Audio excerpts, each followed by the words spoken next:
Mpenzi msikilizaji, hii ni sehemu ya pili ya simulizi yetu pendwa inayokwenda kwa jina la Zaidi ya Maumivu. Lakini nikukumbushe nyuma kidogo, katika sehemu ya kwanza tulivyoishia ni pale Khadija alipata wasiwasi baada ya kumwona dokta. Nini kiliendelea? Basi nikusihiti utege sikio lako uweze kusikiliza nini kilifuata katika sehemu hii ya pili. Jina langu ni Trishi. Karibu. Baada ya kama dakika 10 kupita, Khadija aliamua kuchungulia pale dirishani alipokuwa amerusha ile karatasi aliyokuwa ameandika kitu. Ila alipochungulia alimwona dokta akiwa anatafuta kitu kwa nje chini yake ile dirisha. Khadija alipata wasiwasi, akasema liwalo na liwe. Khadija alirudi kitandani na kulala, ila ilionekana kuna mpango, yaani mipango mikubwa kichwani mwake alikuwa anaiwaza. Upande wa kichaa, kijana alionekana akiwa amekaa pembezoni mwa barabara chini ya mti. Alikuwa ameshika vijikaratasi vilivyoandikwa vingi mno. Alivimwaga chini na kuanza kutafuta kikaratasi kimoja hapo kati ya vile vingi. Alipokipata kile kikaratasi, alikisoma na kilikuwa kimeandikwa hivi: fanya kama ulivyopangilia. Sikuamini, ila sina jinsi. Yule kichaa alipokisoma alicheka sana, tena kwa sauti kubwa, mpaka watu waliokuwa wanapita barabarani wakabaki wanamshangaa tu. Dunia ina watu wajinga sana, yaani watu wengi ni wajinga kuliko wenye akili. Yule kichaa aliongea kwa sauti ya kuanza kuondoka. Watu waliokuwa wanapita maeneo hayo wengi walicheka kutokana na maneno ya huyo kichaa. Ila cha kushangaza, kuna binti alikuwa akimtizama sana huyo kichaa. Na alikuwa hacheki kama wenzake, na kichaa alipomwona huyo binti alishtuka sana, ila alihisi kitu kutoka kwa huyo binti. Alicheka tena kwa sauti na kuondoka zake. Basi tuangazie upande wa Ibra. Baada ya babu yake Nyachi kwenda polini, yalipita masaa kadhaa. Alirudi akiwa ameshika kiboksi kidogo ambacho kilikuwa na udongo na kilionekana kama kilikuwa kimefukiwa chini. Tena ni muda umepita. Babu, nini hicho umekishika? Nyachi alimuuliza babu yake punde tu baada ya kufika. Kwa Nyachi, hiyo ndo salamu?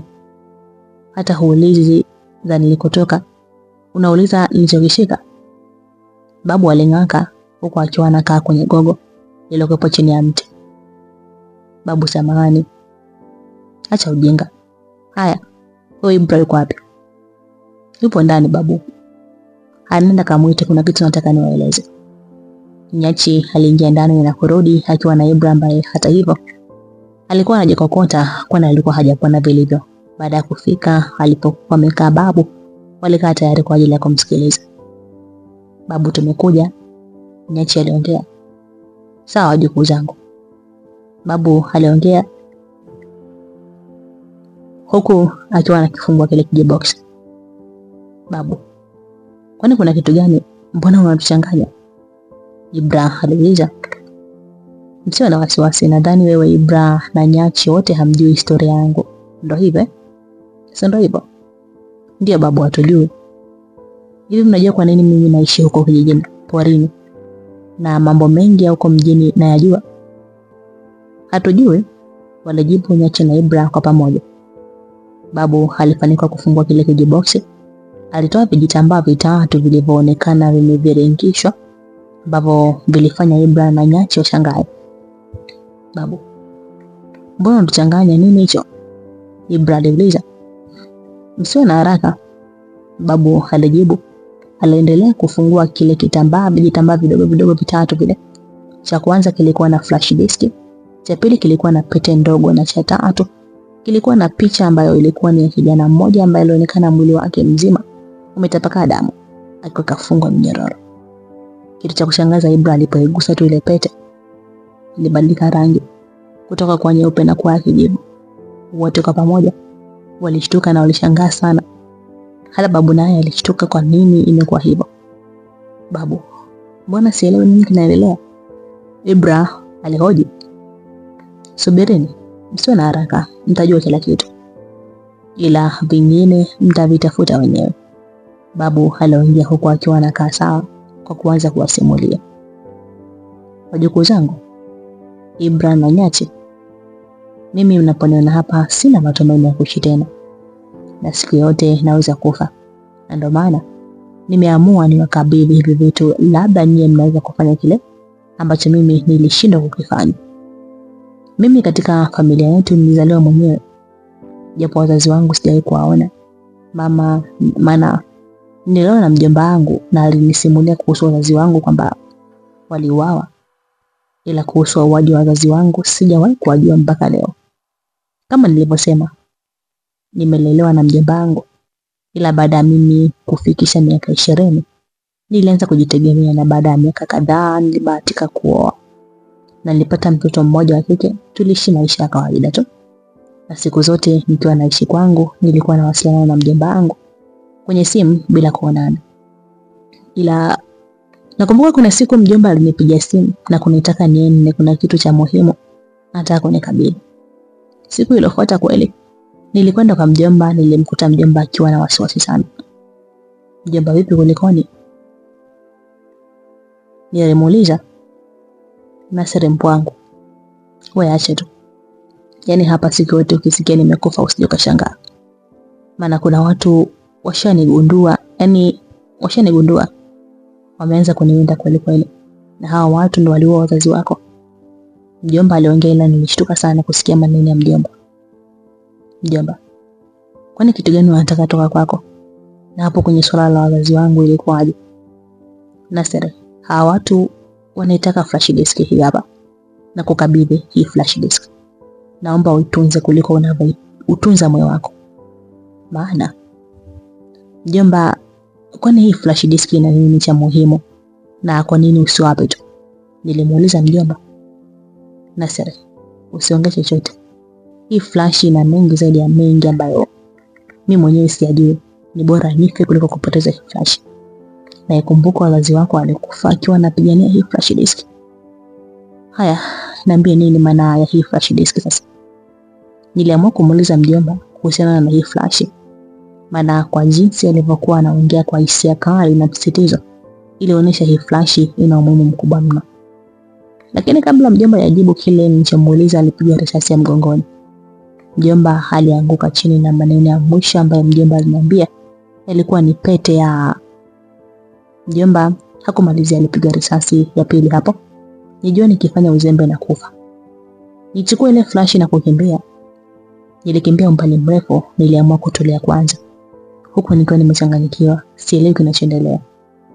Niliamua kurudi nyumbani kwangu, huku nikiwa na wasiwasi mkubwa, maana nilikuwa sijawahi ona mtu akiwa anapigwa risasi live. Mara baada ya kufika nyumbani, nilipitiliza chumbani na kulala nikiwa natafakari. Zilipita siku nilikuwa sitoki nyumbani, ila niligundua maisha yangu yapo hatarini, maana nilianza kuandamwa kila sehemu. Hapo ndipo majanga yalianzia.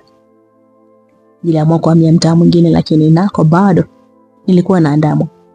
Nilihama kila mtaa mpaka nikachoka, maana kila sehemu nilikuwa nikienda lazima huone ndani. Ni yao kubwa nilijua ni hii flash disk. Sasa siku moja mida ya jioni saa 1, nikiwa napita zangu mitaani na familia yangu, nilikuwa nimeiacha sehemu ambayo nilikuwa nimeipangia siku 2 nyuma. Nikiwa napita, nilimwona mwanaume mmoja akiwa anakimbia akiwa mwili wake wote umeloa damu, na ilionekana alikuwa amepigwa risasi. Alipofika mbele yangu alidondoka huku akiwa na hema sana. "Kijana, naomba msaada wako. Kuna kitu nataka nikukabidhi, maana nafukuta na mimi sawa kuishi tena," alisema yule mtu akiwa na hema kwa taabu sana. Mambo ya kukabidhi hayo ndio niletea taabu mpaka nahangaika hivi. Yaani mjomba wangu alinikabidhi flash disk ambayo hata sielewi maana yake nini. Imenifanya na mimi naandamwa muda wote. Huyu naye ananiletea yale. Nijisemea moyoni, huku nikiwa namwangalia yule mtu, ila huruma iliniingia, ibidi nimbebe nimpeleke ndani ya pagala ambalo ilikuwa karibu na hapo. Astaghfirullah. Ile tunaingia tu ndani, kuna watu walifika pale nje tulipotoka. Jamani, inaonekana huyu mtu kapata msaada. Inaonekana kuna mtu kamsaidia, maana damu zimeishia hapa. Mmoja wapo aliongea. Uzembe mkubwa, yani flash disk tumekosa. Hata hivi navyo tunataka tulipoteze. mwingine alidakia akiwa kakasirika. Niliingiwa na ujasiri, niliamua kuchungulia kwenye kitobo ambacho kilikuwepo ukutani. Nilishangazwa na kuwaona wale watu ambao ndo wananiandama kila siku. Uoga ulinijaa, mwili wangu wote ulianza kutetemeka. Niliamua kuchungulia tena, ila cha kushangaza nilimwona baba mwenye nyumba nilikopanga akiwa anaelekeza kitu wale watu, na nilipomaliza aliondoka. Baada ya muda wale majamaa walidadisi kitu na kuanza kuondoka kwa spidi.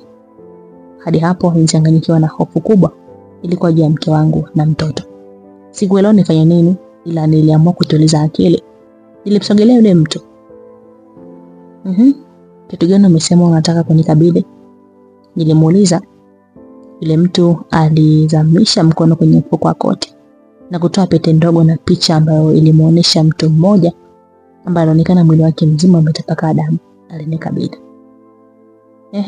Maana yake nini? Na nikampatie nani? Niliuliza huko nikiwa napokea vile vitu. Ndugu yangu, nakuomba tena, nakuomba kwa mara ya pili. Hii pete ni muhimu kwenye taifa hili na kwenye familia yangu kuliko unavyofikiria. Nakuomba itunze zaidi ya utunzavyo mboni ya macho yako. Yule mtu aliongea kwa shida, alionekana ni mtu akufa muda mchache ujao. Sasa si ndio uniambie maana yake? Mimi natunzaje kitu sijui maana yake? Mbona unanichanganya? Niliongea kwa panic, maana nilikuwa kama nimeweuka hivi. Ndugu yangu, kama unataka kujua zaidi, mtafute huyo mtu kwenye picha, ndio anajua ukweli wote.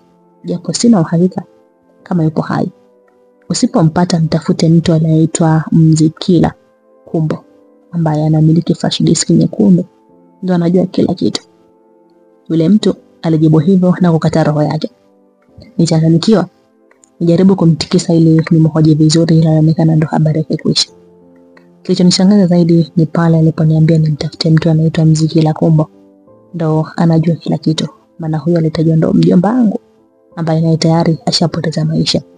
Na hiyo flash disk nyekundu ndo ile ninayo ambayo nilikuwa nimepewa na mjomba wangu. Na nilikumbuka maneno ya mwisho ya mjomba wakati anapiga risasi alikuwa ni pete ya, na leo napewa pete na mtu nisiyemjua. Yaani hapo ndo nilipozidi kuchanganyikiwa. Huyu mtu na mjomba wangu kuna uhusiano gani? Na nini kipo nyuma hii flash disk na pete? Na kwa nini wale watu wanavitafuta kwa nguvu hivi? Inabidi nifanye juu chini nimtafute aliyekuwa kwenye picha, maana ndio mtu pekee anayejua. Nijisemea mwenyewe nikiwa naitazama picha, ila kuna kitu cha hatari nilihisi juu ya familia yangu. Niliamua kutoka spidi mpaka kule nilikokuwa nimepanga. Ile kufika tu nyumbani nilikuta umati wa watu umezunguka kitu ambacho sikuelewa ni kitu gani. Niliona na askari wakiwepo eneo hilo. Niliamua kusogea nishuhudie. Ile tu kuchungulia, sikuamini macho yangu.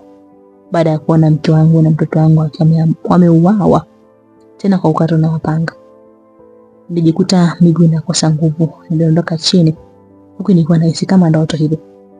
Oya, afande muuaji hapa kashajitokeza. Baba mwenye nyumba aliongea huku akiwa amenyosha mkono. Auawe naye? Huyo ni shetani.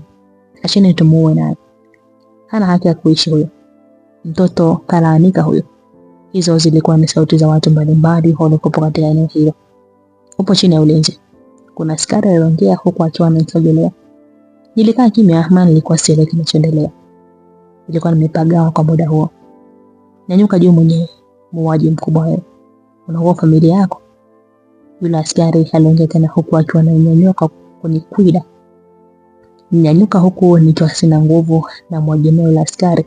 Ila cha kushangaza, nilipopiga jicho pembeni, niliona miongoni mwa hao askari waliokuja kwenye tukio hilo, mmoja wapo ni wale watu ambao wananiwinda kila siku kutafuta flash. Hapo kengele hatari iligonga kichwani mwangu. Niliona nikizembea kidogo tu na kufa. Sikuelewa nguvu zilitoka wapi. Nilichomoka pale nilipokuwa nimeshikwa. Nitoka spidi ya Mkenya akiwa kwenye mashindano ya riadha.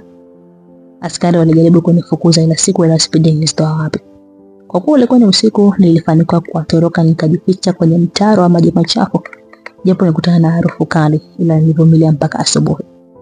Zilipita kama siku 3 nikiwa na randaranga zo mtaani, na kwa kujificha ficha. Nilichokuwa nimebaki nacho ni hii flash disk. maana nilikuwa natembea naye popote pamoja na hii picha na pete nilizopewa na mtu ambaye hata simjui. Nishangaa baada ya kuona mabango ya picha yangu yakiwa yameandikwa kila sehemu kwamba gari hatari anatafutwa. Na atakayempata atapewa donge nono. Nilichoka kabisa. Niliona kifo kinaniita. Maana nilijikuta kila ninapopita watu wananong'onezana na kunionyesha vidole na kuandamwa na wengine mpaka kunipiga mawe. Hapo ndipo nilipoamua kukimbia mjini na kukimbilia kijijini. Katika kijiji kimoja kilichokuwa kinaitwa Muleka. Ila baada ya mwezi niligundulika nilipo bado nitafutwa. Maana watu wa pale kijijini walipogundua natafutwa waliamua kutoa taarifa. Hapo ndipo nilipoamua kukimbilia porini. Nilitembea siku kadhaa nikiwa porini mpaka nikajuta nipo hapa kijijini, ila katikati ya pori. Nilikutana na majanga na maajabu mengi mno ambayo nitawasimulia siku nyingine. Na nilipofika tu hapa niliamua kuanza hivyo vitu nikavifukia porini ili viwe salama zaidi, na nyie na wakabidhi hivi vitu mjue mtapambana vipi na kujua ukweli. Babu Nyachi alimaliza kuwasimulia Ibra na Nyachi.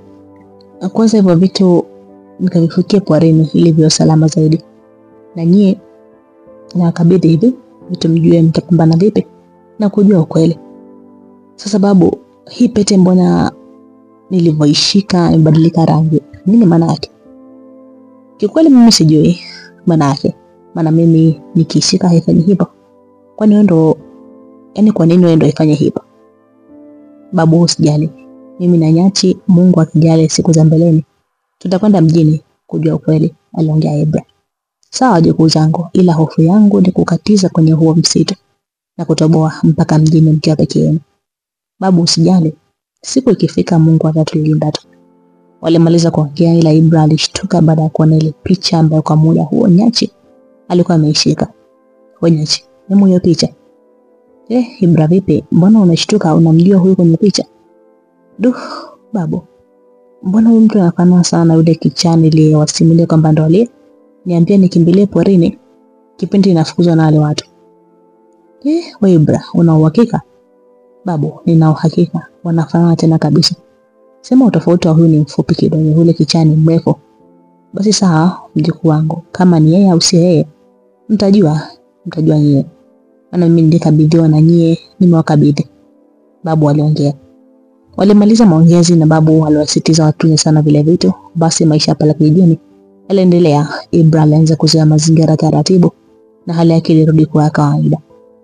Nyachi, hivyo na babu mlijuanaje na ilikuwaje ukaja kuishi hapa? Ibra alimuuliza Nyachi siku moja wakiwa wanafua nguo. Ibra acha tu. Hii dunia ina mambo mengi, ni hatari. Sasa si ndio uniambie huo hatari unaozungumzia? Ibra, kifupi tu, mimi nilizaliwa hapa kijijini na nikiwa mdogo wazazi wangu waliuawa na wanakijiji wakidai eti ni wachawi. Na mimi nilibaki sina ndugu na nilikuwa sina msaada wote, maana kila mtu alikuwa ananiona mimi ni mtoto wa baradhuli. Ndipo huyu babu aliamua kunichukua na tukaanza kuishi naye mpaka leo. Nyachi alimaliza kusimulia. Pole bwana, kumbe historia zetu zinaendana. Nyachi na Ibra walimaliza kufua nguo na kurudi nyumbani. Maisha yaliendelea pale kijijini huku Ibra na Nyachi wakiwa wanamzungumza babu yao, maana alikuwa ashaanza kuumwa magonjwa ya uzeeni.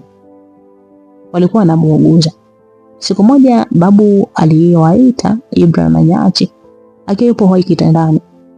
Wajukuu zangu, nimewaita hapa ili niwape maneno ya mwisho, maana nishaanza kuona giza mbele yangu. Babu usiseme hivyo. Mbona utapona tu? Nyachi aliongea huku akiwa anatoa machozi. Sikilizeni, nyie kuanzia muda huu ni ndogo. Pendaneni na mjuliane. Mjaliane, na pia naomba mtunze sana vitu nilivyowapatia. Na mpambane kujua ukweli kuhusu hivyo vitu. Babu aliongea maneno hayo na kukata roho. Nyachi na Ibra alilia ila bado haikusaidia kitu. Mazishi ya babu yalifanyika na wanakijiji wachache waliokuwa wanaishi kwenye kijiji hicho. Nyachi na Ibra walianza kuishi maisha mapya bila kuwepo kwa babu yao. Mwanzo waliona kuna ugumu, maana walikuwa washamzoea. Ila ulipita muda kama mwezi walizoea maisha bila babu yao na walikuwa wameanza kumsahau. Baada ya kupita muda kama miezi mitatu, Ibra na Nyachi walipata wazo la kwenda mjini.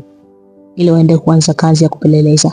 Na Ibra kichwani mwake, mbali na kupeleleza ukweli wa vile vitu walivyopewa na babu, alikuwa amepanga kwenda kulipa kisasi na kurudisha mali zote zilizopotea. Basi tuangazie upande wa Hadija. Hadija aliendelea kuwepo pale hospitalini huku akiwa ni mtu asiyeongea na ni mtu wa kucheka cheka tu.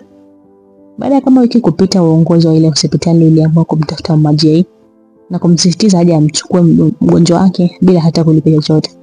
Mama J alikubali kuja kumchukua Hadija pale hospitalini, japo ilikuwa ni kishingo upande. Maisha ya Hadija yalizidi kwa magumu. Akiwa anaishi pale kwa shangazi yake, japo zilikuwa ni nyumba za wazazi wake, Hadija alikuwa bado haongei. Alikuwa kama kaweuka hivi, maana muda wote alikuwa anacheka cheka na kutoa mate ovyo, kitu ambacho kilisababisha John kuacha kumwendea Hadija kimapenzi, yani kummendea kimapenzi. Maana mwanzo alikuwa na shauku kutaka kulala na Hadija, na ilifika kipindi akatamani hata kumbaka. Kutokana na hali aliyokuwa nayo Hadija, shangazi yake aliona kama ni mzigo pale nyumbani, tena ni uchafu. Aliamua kumtimua Hadija. Kwa kuwa Hadija alikuwa hana pa kwenda, baada ya siku 2 alirudi tena, kitendo ambacho kilimkera sana shangazi yake na kuchukua maamuzi ya kuanza kumpiga Hadija kama mwizi. Siku hiyo Hadija alipigwa kama mwizi, alimwibia mwizi mwenzake. Na tena Mama J alikuwa anatumia rungu kumpiga. Baada ya kumpiga sana, Hadija alizimia na kuacha kupumua. "Mama, umeua?" aliongea John akiwa mlangoni huku akashika mikono kichwani. "Wewe usinitishe. Mbona hata sijampiga sana?" Mama J aliongea huku akiwa na wasiwasi. Alijaribu kumtikisa Hadija lakini hakuinuka. Alimwagia maji ya baridi lakini hakuinuka. "John, mama yako anaenda kufia jela. Nimeua." Mama J aliongea huku akiwa anatetemeka. "Mama, acha pressure. Kwani kuna mtu kaona? Cha msingi mtafute yanko Mandevu afanye mpango, hii maiti ikatupa. La sivyo ukaendelea kushangaa hapa unakwenda kuniadebe." John aliongea kwa ujasiri. "Mwanangu, ndo maana nakukubali. Wewe jembe. Sasa njoo tusaidiane tumuingize ndani kwanza ili tukamtafute Madevu. Wakazika huko pale." John na mama yake wasaidiana kumbeba Hadija mpaka walifunga mlango ili wakamtafute Madevu na wahuni wengine kwa ajili ya kumaliza kazi. Akiwa anatoka nje pale kwao, nyumbani kwao, walimuona kichaa, kijana aliyechafuka mno. Akiwa anaangalia tena kwa hasira mno, kwa kuwa alimuona ni kichaa alimpotezea na kuendelea na safari yao. Walifika waliokuwa wanakwenda, walitafuta wahuni kama 7 hivi, akiwemo na Madevu ambaye ndo alionekana ni kiongozi wao. Waliongozana wote kwenda kwa Mama J. Lakini cha kushangaza, alipofika Mama J, aliona mlango wa nyumba kubwa mamo ndo Hadija alikuwa ukiwa wazi. "Je, ni kufunga mlango nini? Mbona upo wazi?" aliuliza huku akiwa anaongeza spidi ya kutembea kuelekea mlangoni. "Mama, ndo nikuulize, wewe ndio ulikuwa nyuma. Unaniuliza tena mimi?" John alijibu. Walifika mle ndani wakakuta Hadija hayupo. "Mama wewe, mbona maajabu? Husa alikuwa kafa, mbona sasa hayupo?" Mama John aliongea huku akiwa haamini anachokiona. "Mama, chana naye, atakuwa alizinduka na kuna watu wamemfungulia kakimbia." "John, mbona unarahisisha mambo hivyo mwanangu? Kwa mama, wewe unatakaje? Tukamtafute ama?" "Basi aishe, japo bado sielewi kilichotokea." Hayo yalikuwa ni majibishano kati ya John na mama yake. "Oya Madevu, waambie watu wako watulipe tusepe." Mmoja kati ya wale watu aliongea. "Wewe mweuni, tuwalipe kwa kazi gani mlioifanya? Sisi tumekuta mwili hakuna." Mama J aliongea kwa ukali. "Wewe Maza, unatuchukulia poa sisi? Kututoa kule kutuleza mpaka huku na tuchukulia barida? Maza, tupe chetu tusepe. Kwani sisi ndo tumesema tusiukute mwili? Maana ulisema mwili umo ndani. Kama mwili haumo sisi haituhusu. Kama vipi? Jilaze wewe hapo chini tukubebe. Ili tuende sawa kimahesabu, au tukatafute huo mwili ulete. Kautafute huo mwili ulete, sisi tumalize kazi." Huyu mama anatuchukulia poa. Anataka tukaruke TV humo ndani. "Madevu, unaomba mwanetu au unavunga kwa kuwa huyu Mazani mchepuko wako sio?" Hayo alikuwa ni maneno toka kwa wale wahuni wakiwa hawaelewi sisi wanakitaka kupewa. Alichokuwa anataka kupewa ni hela yao tu. Mama J aliona isiwe taabu, aliingia chumbani na kuchukua hela waliokubaliana, aliwapa akaondoka. Ama kweli kila mtu ana mbabu yake. Mama John alibaki mdogo kama pelitoni. Hayo yalikuwa ni maneno kutoka kwa wale wahuni wakiwa hawaelewi walichokuwa wanakitaka ni kupewa pesa tu. Baada ya wale jamaa kuondoka, walibakia watu watatu mle ndani. John, mama yake pamoja na Uncle Madevu. Sasa Uncle Madevu, mbona watu wako wanagombana bila sababu yoyote? Umekaa kimya. John aliuliza. Sasa unataka mimi nisemaje wakati nyewe mliambia hii kazi nifanye mwenyewe? Niliambia kazi nifanye mwenyewe. Mkasema sitaweza peke yangu. Mtaka kazi ifanyike haraka. Sasa unataka niwaambie nini? Na mngezungua kwa hapa chao hii kesi mngeikuta kituo cha polisi. Kesho maana huaga hawachelewi kuchomesha wale. Uncle Madevu alieleza. Jamani, achana na hayo. Kama ni pesa mimi nimeshawapa. Tujadili kuhusu mweo. Imekuwaje katoka huko ndani au kuna mtu kaja kubeba maiti? Shangazi aliuliza huku akiwa anakaa kwenye kochi. Hasa Majei, umenikumbusha. Hivi nyinyi mlisema yule Hadija ni Taira na hana uwezo wa kuongea kwa saizi? Aliuliza Uncle Madevu naye akiwa anasogea kwenye kochi ile akae. Maana anaonekana na mengi ya kuongea. Sio tulisema, yani ndio hivyo. Ilivyo yule saizi ni sawa na kichaa kabisa. Mama Jay, unaokika kama yule haongei? Ndio, kwani vipi? Alafu uje Madevu mimi sikuelewi. Au na unataka uniletea uchawi? Mama Jay, unajua mimi nauliza hivyo nina maana yangu. Juzi tulipokutana kule guest, wewe ulisema umemtimua hapa nyumbani. Sasa ile narudi toka kule ile jioni nilimkuta pale kanisani amekaa na yule kichaa anayerandaranda hapa mtaani. Na kwa mbali nilisikia kama maongezi na kuna ishara Hadija alikuwa anaonesha. Ila alivyoniona ni kama walishtuka, halafu wakaanza kama kucheka. Ndio hapo nilijiuliza kama huyu kweli ni Taira. Kwa nini anaonyesha ishara kama zile na ile maongezi, mbona ni kama nilisikia na sauti yake akiwa anaongea. Japo nilikuwa mbali kidogo. Ndio maana ninauliza, yule alikuwa haongei kweli? Madevu bana, siku zinayo umeanza kueuka Wewe ushasema ulimwona na kichaa. Hapo kuna jipya. Kichaa anaongea na kichaa mwenzake. Mama Jay, usikulie poa ujue. Mimi lazima niwe na wasiwasi na yule mtoto, maana mimi mwenyewe nilihusika na vifo vya wazazi wake. Ushaanza mambo ya kuropoka sasa. Hayo yote ya nini? Wewe nenda bana. Jioni kama kawaida sehemu ile tukutane. Mama John alimaliza kuongea na kuingia chumbani. Maisha yaliendelea kama kawaida kwa shangazi yake Hadija na mwanae John, huku akiwa amemsahau kabisa Hadija na aliona kama mzigo umepungua pale nyumbani. Baada ya miezi minne kupita, siku moja Majei na mwanae John walikwenda sokoni kuhamia matumizi ya ndani. Baada ya kununua matumizi yote, walirudi nyumbani. Cha kushangaza, ile wanafika nyumbani walisikia ndani kama kuna kelele redio. John mpuzi, ina maana ukuzima TV? Mama Jay alimuuliza mwanae ukali. Mama, sasa mimi TV nimewasha saa ngapi? Waje na siri niambie imeharibika au? John, mbona unachanganya? Ina maana sio umewasha atakuwa ni nani sasa? Au wewe husikii sauti mwandani? Mimi sielewi kitu bwana. Hebu fungua mlango. Mama Jay aliongea baada ya kufika mlangoni tu. Ile unaingia walikuta TV inawaka na muziki umewaka hadi sauti ya mwisho. Walibabaika kushangana wakiwa hawaelewi nini kimetokea, maana TV ilikuwa imeshaharibika. Basi tuangalie upande wa kijijini, upande wa Ibra kule na Nyachi. Baada ya Nyachi na Ibra kukubaliana kwamba ni wakati wa kwenda mjini kupeleleza, hakutaka kusubiri. Walipanga siku inayofuata waanze safari ya kwenda mjini, maana hawakujua watatumia siku ngapi kufika huko. Ilikuwa ni Jumatatu tulivu. Asubuhi na mapema, Nyachi na Ibra walikusanya vitu vya muhimu na baadhi ya vyakula vitakavyowasaidia. Wakiwa njiani, walianza safari mdogo, lakini kabla hawajaingia porini ili kuanza kukatiza ule msitu wa kutisha na unaogopewa, walikutana na mzee mmoja makamo. Akaambia watoto, safari ya wapi? Babu, sisi tunaenda mjini. Wapi? Mjini? Yule mzee alishtuka na kushangaa mpaka alisha magogo alikuwa ametoka kukata porini. Ndio babu, tunakwenda mjini. Hivi nyinyi mmetoka kuishi au mmeshaenda kwa mzee Dumbila sayari?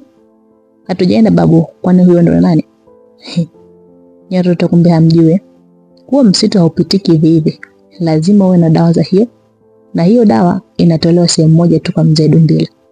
Maana mwingine alikuwa mtaalamu wa hizo dawa alifariki. Yule mzee alieleza Nyachi na Ibra tena kumsitiza. Babu acha uongo. Mbona wakati babu yupo hai tulikuwa tunaenda mpaka msitu mdogo kuenda sungura? na kilikuwa kitokea chochote? Nyachi aliongea huku akiwa haamini maneno ya yule mzee. Babu yako yupi? Si ndio yeye anayesema alikuwa mtaalamu wa hizo dawa? Alifariki au wewe alikurithisha hizo dawa? Mzee alijibu. Hata kama, ila sijaiona babu anatumia hizo dawa. Nyachi alijibu, halafu watu wawili wakacheka huku akiwa anachukuliana maneno, yani wanachukulia maneno yale ya utani. Maneno ya mzee kama ni utani. Wataka umuone anavyotumia. Basi nyinyi nendeni, maana naona siku hizo wahenga wamekuwa vijana na sio wazee tena. Mzee huyo aliongea kwa hasira na kubeba mzigo wake akaendelea na safari. Nyachi, au huyu mzee anatuzungumza ni kweli? Ibra aliuliza kwa wasiwasi, maana yale maneno ya mzee yalimtisha. Kweli wapi bwana? Mimi na babu tulikuwa tunakwenda kuwinda sungura kwenye msitu mdogo. Tulikuwa tunakatiza huo msitu. Kwani tulikookota wapi? Acha uoga bana. Nyachi aliongea huku akiwa anasonga mbele kuingia msituni. Hata kama Nyachi, kumbuka hata siku ile babu alitusimulia ile hadithi. Alisema kuna vitu vingi vya maajabu alikutana navyo msituni. Wewe huone kama hapo kuna kitu kile ukilinganisha na maneno ya mzee? Kwa hiyo wewe unatakaje? Nyachi aliuliza kwa hasira, maana aliona kama wanamchelewesha kufika mjini, na ukizingatia kufika mjini hoga na kusikia tu. Basi Nyachi, twende tu, wewe umesema mzoefu bana. Ibra alijibu kinyonge. Hayo ndo maneno ya kiume sasa. Sio unatishika tu kizembe. Nyachi alifurahi kwa Ibra kukubali, maana alikuwa na hamu ya kufika mjini kuliko hamu ya mwanafunzi kumaliza kidato. Safari iliendelea. Hayo ndo maneno. Mpaka kufika jioni, Nyachi na Ibra walikuwa hapo ndani ya msitu mnene wa Ulingenda akiwa anaendelea na safari, ila Ibra alianza kuhisi kama mwili wake mzima unasisimka na nywele zinawasha. Nyachi, huku tunakuelekea sio salama, nakwambia kabisa. Ibra aliongea na kusimama huku akiwa na wasiwasi sana. Tatizo lako Ibra, wewe unajiogopesha sana mwenyewe. Sasa unasema sio salama, nani kakwambia? Nyachi, mwili wangu unaonyesha dalili za hatari kabisa. Eti mwili wako? Kwa hiyo siku hizi na wewe umekuwa mganga wa kienyeji? Acha uoga bana, tusonge mbele.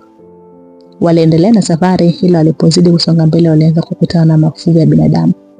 Hicho ndicho kitu kilianza kumtisha hata Nyachi, japo alikuwa anajipa ujasiri wa kuendelea na safari kutokana na shauku ya kutaka kufikia mjini. Giza kilikuwa kishaingia, wakiwa wanazidi kutembea walianza kusikia sauti ya simba akiunguruma, tena laonyesha yupo karibu na sehemu hiyo. Ibra, umesikia sauti?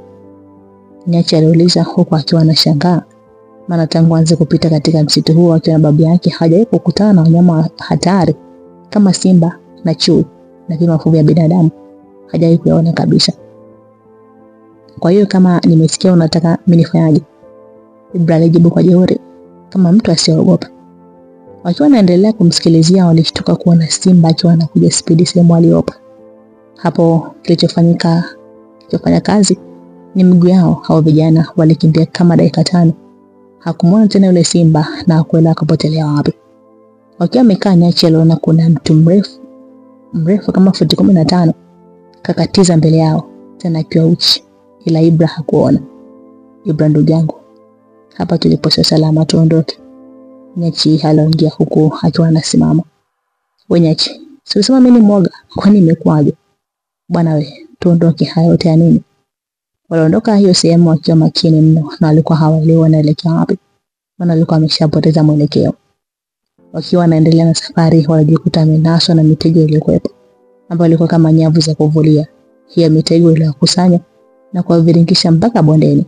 Walipotua tu bondeni walijikuta wapo katikati ya watu wa maajabu, maana wengine walikuwa warefu kupita kiasi, na wengine walikuwa na jicho moja, wengine pua. Yani ilikuwa ni vitu ambavyo hata Ibra na Nyachi walikuwa hawajawahi kuviona hapo kabla. Ibra na Nyachi walitolewa ule mtego na kubebwa juu na walikuwa wakipelekwa kusikojulikana. Kwa kuwa siku ile kulikuwa na mbaramwezi, walikuwa wanaona kila kitu.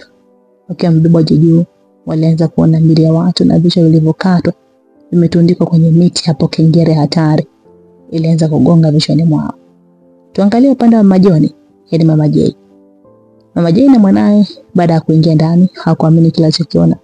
Kwanza nyumba ilikuwa imesafishwa na vitu mle ndani vimepangwa tofauti. Mama, hii nini maana yake? Au Anko Madevu amekuja hapo ndani? Joni, ni swali kwa kipuzi sipendi. Sasa unauliza hivyo mimi najua. Halafu mama, mbona ile kabati limehamishwa na kuletwa huko? Na ile masofa yamegeuza. Unajua mama, mpangilio huu wa vitu ndo tulikuta kipindi kile tunahamia hapa baada ya mjomba kufariki. Kwa hiyo Joni, maana yako ni sasa? Ndio sielewi. Au Hadija ndo kaja kupanga hivi vitu? Halafu mama, ukumbuke ni Hadija tu ndio alikuwa anajua kurekebisha hiyo TV. Maana ilikuwa ya kwao. Hivi Joni, siku hizo umeanza kuchizika au Mandevu kaanza kukupa bangi? Maana anaona mawazo yako yanakutu. Huyu Hadija kapitia wapi? Na ule utayara wa Hadija unahisi angeweza haya? Acha kuwaza upumbavu, sawa? Kwa hiyo mama, wewe unajihisije? Yaani unahisije? Mimi nahisi atakuwa Marozi ndo kafanya hivyo. Maana nilimwambia hela yake anayonidai simlipe na akaahidi kunifanyia kitu ambacho nitashangaa. Na sasa atakuwa ndo hicho. Mama, kwa hiyo umeona Mama Rose kakosa kazi ya kufanya na waje kusafisha humo ndani na kupangilia vitu hivi na kutengeneza TV. Sasa hapo ni kukomoa au kukusaidia? Bwana yepotezea, alifanya hivi atajua mwenyewe. Aliongea Mama Jay huku akiwa anakwenda kwenye kabati ili aweke vitu alipotoka kuhemea sokoni. Ila akiwa anasogea aliona kuna barua ipo juu ya kabati. Joni, hebu sogea. Mama Jay aliongea huku akiwa ameweka vitu kwenye kabati. Kuna nini mama? Mimi nimechoka ise. Joni alijibu kwa uchovu. Bwana usogea, kuna karatasi hapa, juu nje usome uone imeandikwaje. Joni alisogea na kuichukua ile karatasi ambayo alisoma kwa sauti. Ilikuwa imeandikwa hivi: kila mtu lazima atunze vitu vyake na kuvithamini. Mama, hii inamaanisha nini? Joni aliuliza baada ya kumaliza kusoma. Inasema nenda shambani ukalale na usubiri chakula. Mama Jay alijibu kwa hasira huku akielekea jikoni. Mama, tatizo kila kitu unashughulia masihara. Sasa unaacha tujue huu ujumbe una maana gani? Unajibu hivyo. Wewe ndo maana nimesema siku hizo umeanza kuvuta bangi. Sasa unaniuliza kwamba huo ujumbe una maana nini? Kwa hiyo nimeandika mimi. Mama Jay alijibu kwa hasira na kuingia jikoni. Joni naye aliachana na ule ujumbe na kuingia chumbani kwake kwa hasira. Alipoingia chumbani alishangaa kukuta kitanda kimetandikwa vizuri na kimepangiliwa vizuri, maana yeye hanaga tabia kutandika kitanda. Na yale mashuka ya zamani aliyakutaga wakati wanahamia hapo baada ya wazazi wake Hadija kufariki ndio ametandikwa kitandani tena vizuri. Je, msikilizaji, nini kitatokea? Na ni nani alifanya hivyo kwa Mama Jay? Mimi niseme usikose sehemu inayofuata ili kujua nini kitaendelea.